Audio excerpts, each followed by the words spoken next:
Hey everyone, welcome to the Profectus podcast. I'm Devin, Territory Manager, South Dakota, North Dakota. I'm here today with one of my customers, Kyle Verhoek, out of Esteline, South Dakota. I'm going to let Kyle introduce himself and tell us a little bit about his operation. We bring in wet calves and kind of bring them in and bring them up to 600, 650 pounds and do the whole bottle feeding and then get them started and then background them. Are you doing most of the bottle feeding and backgrounding here on farm, or where are you doing that at? The bottle feeding we do all on farm, and the backgrounding we do in a couple different yards. Trying to get more independent for our own yard, but takes a fleet. Yep. And most of these calves are sourced out of where and what kind? Most of them are sourced out of South Dakota. We're all dairy direct, so we have contracts with the dairy. They all stay in state, and just nice to keep it local. Yep. And most of the cattle type, what are they? Black Angus crosses, Wagyu crosses? What are you working with? Originally, we were solely Holstein Wagyu cross. Now we're kind of going away from the Wagyu just for the whole marketing aspect, going more to the rate of gain aspect on the Angus side. So you bet. And how long have you been here on this farm, kind of doing this operation and flow system? So we've been on the farm since 22, on this site since 22. Originally started in a different yard, but wanted to grow and build and decided to come back home and build it up. And most of the growing is coming from you on your end. You're kind of the leader on this ship, or do you have any partners in this? No, sole, all, I guess, sole owner. But I wouldn't necessarily say it's all me. I mean, it takes a fleet of guys to do what we do. Yep. You got a crew, and then obviously your dad is around. Yeah, Dad's around all the time. He's probably around more than I am, but he's kind of the guy, the fix-it man. He takes care of all the breakdowns, and we've got a few hired guys. They really good guys. They do all the day-to-day stuff, the feeding, vaccines, everything, and I kind of do more of the management side, all the different yards, cattle movements, stuff like that. Kyle, what was the name of that company that you're having those kids from SDSU come help you with? D&P Enterprises. And you just, how does that work? Basically, you need a guy for a day or two. You give him a call, and based off what the job title is, he'll send out majors based off of what the job is. Yeah, I bet that's handy.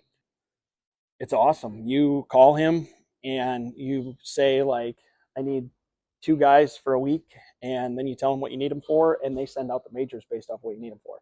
So like now, putting them huts together, we just have, I mean, he just sends anybody because it doesn't take rocket science. But like, they came out our last week before we brought cattle in here, and he sent out 2 construction majors, and they helped us finish constructing, putting the doors on. And this is like a real, like, licensed and insured he's probably business. a 40, 50-year-old guy. No, young guy. He's a freshman at SDSU. Started the business, getting all of his buddies, getting them jobs, making them money. Damn. Yeah, but that's neat. Yeah, it works really slick. I mean, the biggest thing is when you've got a project that doesn't involve needing a full-time guy. Yeah, you don't want to hire somebody, you know. Well, just say like the day we shuffled all these down from another yard, I needed 2 guys to drive pickups. Yep. Called him, sent 2 guys out. They drove pickups all day. It works awesome. Yeah, last week we had to run them bred heifers through, and Dudley came down, and he sent 2 kids. They helped us push them up through the chute. Worked awesome. When we got done, they went home. It worked slick. Wow. I mean, if I have one of their guys driving the pickup, say he gets into an accident, no big deal. Their insurance covers. No big deal. It's insured. Yeah, that's nice. It's because if you hire some high school kids to come out, pay them $100, then put them in your truck and they crash it, guess who's in trouble? My insurance. You are. Yeah. That's cool. Yeah, it works slicker than snot, because then it takes away the need. I don't have to pull my guys off of what they're doing on their daily tasks. And it works awesome. That's cool. Yep. And you've been working with Profectus Livestock Solutions for a few years now. Dr. Dorsey, me, Brandon, the nutritionist. How did the vaccine, you've been pretty pleased with the vaccine program and the performance? Very pleased. When we actually first got in contact with Profectus, we were having a pretty decent health issue on our bottle side. And yeah, they came in, fixed it immediately almost. I mean, it was a 60-day turnaround. Yep. It was insane. Wonderful. And some of your, I know you've been feeding a lot more of the Profectus Solutions diets and some of the pellet formulations and stuff for the last few months. You've been ordering the pellet kind of direct through me here with some of our mills, and we deliver that about every couple weeks, I think, to you. How's the Profectus diets been going for you, working with Brandon and using our diets? The diets, actually, I've been very pleased with them. I like the idea of them being more of a amino acid based diets, more balanced, and we're definitely seeing it on the rate of gain and the overall calf health. Yep. Calf health has been good. Gain has increased. Yes. So our old diets, we were, previous closeouts on calves, when we bring them up to 600, 650 pounds, we were running like 2.5, 2.6 on our Wagyu crosses, which isn't bad for a Wagyu cross, Right. but we actually just closed out our first group by switching over fully to the Profectus feeding program, and that group went out at a 3.23. So we were, Wow. Yeah, very impressed. I did get to see them cattle, and I was more than happy with the way they looked. And the next guy buying them calves is going to be set and primed and ready. They're nice. Yeah. Well, I think he actually called and got in contact with you guys after he did buy them. Perfect. So. Perfect. That's always good to hear. That's good to hear. Kyle, I know we mentioned a group of cattle that you recently closed out on the Profectus diets.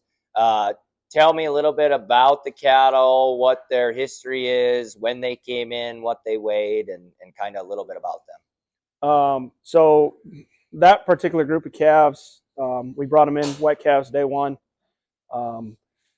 Went all through the Profectus health side with vaccines and everything on them. I think we had a death loss percentage of under 2% on that group. The group that closed out was 168 head. We actually, the most impressive part about them was not only the fact that they closed out what they did, almost up a whole pound daily gain, was the fact that we moved those calves after weaning 3 separate times to 3 different yards, and they still did that rate of gain. Wow. And those calves were what type of calf? Wagyu Holstein cross with Gen X Wagyu genetics. So a Wagyu Holstein cross that got transferred into multiple yards in multiple stages of its life, put on a 3-pound more average daily gain for you. Yeah. So we picked up almost 3/4 of a pound, like I said, with them, moving them 3 different times between probably 250 and 600 pounds. Wow, impressive. Kyle, when you're looking at these diets and talking about some of the performance, are you using any technology to track this, or how are you managing your feed? Yeah, we use Cattler. We haven't really perfected the feeding side of it yet. Still kind of new for us and learning. But the one thing that we have really dove deep into in the last year was the overall health side. Being able to individually track each calf and its previous, recordings for vaccines and or shots, sickness, everything is huge. Yep.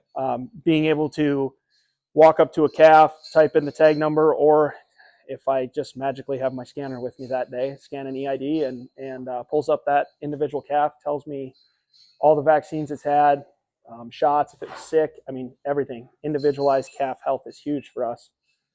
If I got health problems, like call Dr. Dorsey, or feed problems, I call Brandon, or it pretty much, they take care of everything on the cattle side for us, really. We run low on vaccine. I make a phone call. Jody drop ships it. It's here the next morning. It works amazingly. I love it. Kyle's got a really cool project that he's been working on, and I just kind of want Kyle to share that with you guys. Kyle, go ahead and tell them where we're at and what we're doing today. We're not quite done with the project, but building a 40 by 320 monoslope to take in calves right off the bottle to 550, 650 pounds.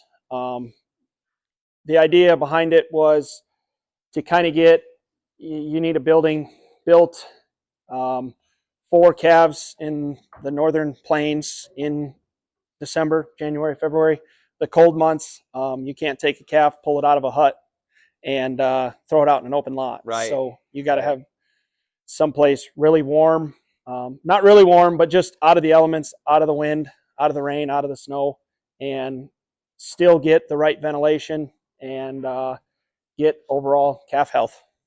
Yeah. So Kyle, I guess tell me a little bit about the structure of this barn and kind of what went behind it. So the barn itself is a clear span building. It was a prefab, pre-engineered building. We did have to do worked with the company a little bit more to get a little bit more engineering done on the south side of the barn, just because we kind of went with a little bit different approach. The whole south side will open up hydraulically based off the weather, the conditions. If it's nice out, I'll open them up. If it's windy, cold, snowing, raining, nasty, winter months, the barn can be sealed up and you're out of the elements. Perfect for a 250-pound calf. Yeah. This place is just absolutely beautiful. You know, I don't think I've seen a more comfortable environment for a calf this size pretty much anywhere, let alone Northeast South Dakota. You know what I mean? Yeah. The biggest thing when I started looking at expanding, because we needed someplace to go with all of our started calves, just because of how the operation is growing and expanding.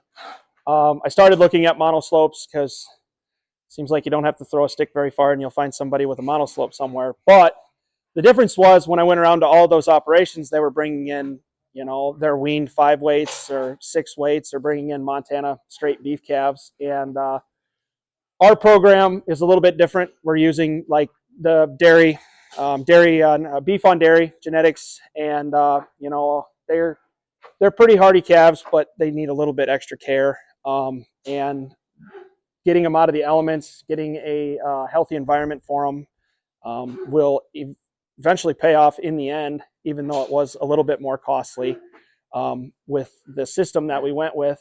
But I think overall calf health will show. Yep. Kyle, there's a lot of fun, cool things that you did with this barn that nobody else in the country has probably done. You kind of went outside the box on some of this. One of the things I noticed right away, which I know the bunks aren't here at the moment, but those are coming soon, which we will do an updated video when those get in for sure. But tell me a little bit about this south wall and kind of how you designed it and what you did with it. So the original theory behind it was we had a friend over in Minnesota that they had a small company where they were building bunk covers for outside bunk lines, and we kind of took that idea and ran with it a little bit more. And I said, if we're going to build a door to go over the bunk, why don't we just build a door to open and close the whole south side of the barn? And so it's in this 320 feet, there's 16 20-foot doors. They're all ran. Each door has its own power unit. They're all ran hydraulically. System's not quite done yet, but when it is all said and done, what will happen is the bunk line will sit right along here on the outside, but the doors, we'll have to open all the doors, set all the bunks, and then the doors will set down on the bunks. So when you have the doors completely closed, when it's raining, snowing, nasty weather, your feed is inside the barn. You'll never have to worry about scooping snow out of bunks. You'll never have to worry about rain getting in your bunk line. You'll never have rotten feed. That was one of the thoughts behind it. Keep the feed closed, not let it get rotten, rained on snow, because we all know how much fun it is to scoop 320 feet of bunk line when there's a foot of snow in it. And the overall feed cost savings by having that inside and not having that wasted feed was one of the big leaders that went into designing it the way we did. And then the other side of it was we did the clear paneling on the doors to still let the sunlight shine through that whole south side. So even when it is cold and it is not very friendly outside for a 200-pound calf, that sunlight's still shining in and it's still getting on the calves. The number one the other number one thing as to why we went with the doors was the cost difference. So when we first started looking at the curtains, we were going to put a curtain on this south wall and just have it come down. But the overall cost of your curtains to get an automated system with a curtain was roughly about a third of the doors. But the life expectancy of the curtain material versus the material of the doors were 3 to 4 times the life expectancy of the door. So I'd have to replace that curtain 4 times before I'm going to have to worry about replacing these doors. Kyle, I want to talk a little bit about the pen layout and structures. You know, it looks like all this stuff is hand welded, handmade. Why'd you design it this way, and how is it going to work for you? Well, it kind of leads back to a lot of our day one. When they come into the wet calves, when they come in, we do a lot of group feeding in stanchions. Yep. We have pens of 18 in our headlocks for our bottle feeding. So the reason I designed and built it the way I did was for when we wean those pens of 18 out of those headlocks, those 18 will come in and be in their own pen. So we'll never have the grouping stress of bringing more than that group is already. There's already 18 in the pen. Yep. They'll come and be in their own pen again. There's just trying to mitigate the stress, really. Yeah, no cross contaminations, you know, different groups to bring in different sickness. These are the animals they've been with and who they're going to stay with for the time coming. Yeah, we found out that the grouping stress in small calves is bigger than what a lot of people think. Right. Group stress adds a lot of unwarranted headaches. So if we can minimize the commingling of groups, it really seems to help. The waters, what made you go with the short Ritchie water tanks? Well, Ritchie's are kind of the hardy brand that's been around for years and years, and we have I don't know how many of them already. It was just kind of a no-brainer when we were going to go with what waters we were going to go with. We already have 5-6 of these in our other lots, so keeping parts on hand, it's a lot easier when you only have the same water and not 12 different waters for keeping parts, and suppliers are close. And one of the nicest things is the electrician that we had doing the wiring for the barn, he also was a Ritchie dealer, so it just kind of went hand in hand. So it worked out pretty good. Yeah, no, that's a heck of a deal when your electrician can install your Ritchie waters for you. So yeah, that works out good. I see the north wall. Something that catches my eye is number one, the short wall, the short concrete wall, and maybe looks like a foot, 2 feet tall. And then the second thing I noticed is the kind of a cage on the back wall there. What's the story behind the short wall and the cage? Well, I did a lot of looking into barns before we decided to build this one, and I went into barns that had a 4-foot north wall, a 2-foot north wall, and a 6-foot north wall. And the biggest thing I found in the on the north wall height was the airflow movement for the calves. When you get a 200-pound calf and you put it into a barn that has a 4-foot back wall, the air moves over top of its head. Yep. It doesn't get down into the calf to get that fresh air down there. It just stays stagnant down there, and it blows right over their head. Yep. The reason we went with the mesh, well, one of the main reasons is if we ever decided to come in with a bale processor and if we wanted to bed inside the barn, we weren't sending rocks, corn cobs, and everything through the curtain. Yep. But after we got it up, I realized that the actual main reason why it's there was to keep calves from jumping out of the back north wall. Well, it seems to be doing its job, that's for sure, because these calves look happy and healthy, and they look like they're in their right home. That's for darn sure. Yeah, one of the other things was the gate side. I wanted the whole barn to be able to be movable, interchangeable, however we wanted to do it, whether we wanted, maybe down the road, we don't have small calves, we want to bring bigger calves in, which means we can do bigger pens, bigger groups, so we can just all the gates are double hinged. We can just fold them up, fold them against the north wall. But I also, on my alleyway gates, I also wanted something that was going to span the whole pen, so if I wanted to come in and scrape the alley, I could close the calves off onto the bed pack and come in and scrape my alleyway and then come back through and lock them all back up so they can get to the apron and the bunk line. Yep. It took a little bit of little bit of playing with it to figure out how the double hinge and how the lock and everything was going to work, but we're getting it figured out now. Right. No, they're very impressive. The whole facility, the gates, the waters, the curtains, the details. You've done one heck of a job in designing this facility. Is there anything I'm really missing that you really want to emphasize on the barn? I mean, there's a lot of things we covered, but there might be something that I'm not catching, too. Well, we kind of got it. We kind of got it makeshift right now to make it work, just because we didn't have the doors and that whole system done yet, so we had to kind of close off our alleyway. But the one thing, and you'll see it next time when you come back and do an updated video, but the doors will all be automated.